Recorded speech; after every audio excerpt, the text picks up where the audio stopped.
एक समय की बात है, एक ब्राह्मण दंपति की कोई संतान नहीं थी, जिस कारण वह बेहद दुखी थे। एक समय ब्राह्मण वन में हनुमान जी की पूजा के लिए गया।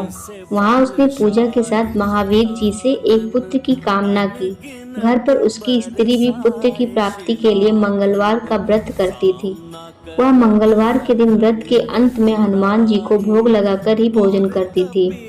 एक बार व्रत के दिन ब्राह्मणी ना भोजन बना पाई और ना ही हनुमान जी को भोग लगा सकी।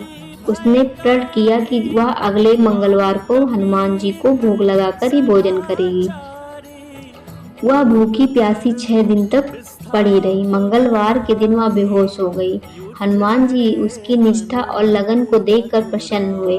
उन्होंने आशीर्वाद स्वरूप ब्राह्मणी को एक पुत्र दिया और कहा कि यह तुम्हारी बहुत सेवा करेगा।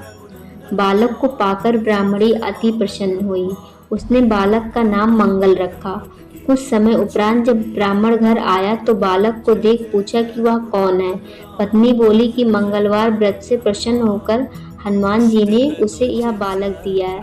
ब्राह्मण को अपनी पत्नी की बात पर विश्वास नहीं हुआ।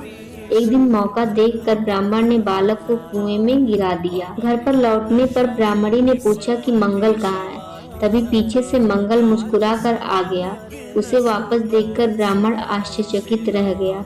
रात को हनुमान जी ने उसे सपने में दर्शन दिए और बताया कि यह पुत्र उसे उन्होंने ही दिया है। ब्राह्मण सत्य जानकर बहुत खुश हुआ। इसके बाद ब्राह्मण दंपति प्रत्येक मंगलवार को व्रत रखने लगे। जो मनुष्य मंगलवार व्रत का कथा को पढ़ता या सुनता है और नियम से व्रत रखता है, उसे हनुमान जी की कृपा से सब कष्ट दूर होकर स्वर्ग सुख प्राप्त होता है और हनुमान जी की दया के पात्र बनते हैं। तो दोस्तों, आपको ये वीडियो कैसी लगी? अच्छी लगी हो तो लाइक और शेयर जरूर करिएगा और चैनल को भी सब्सक्राइब करिएगा। धन्यवाद।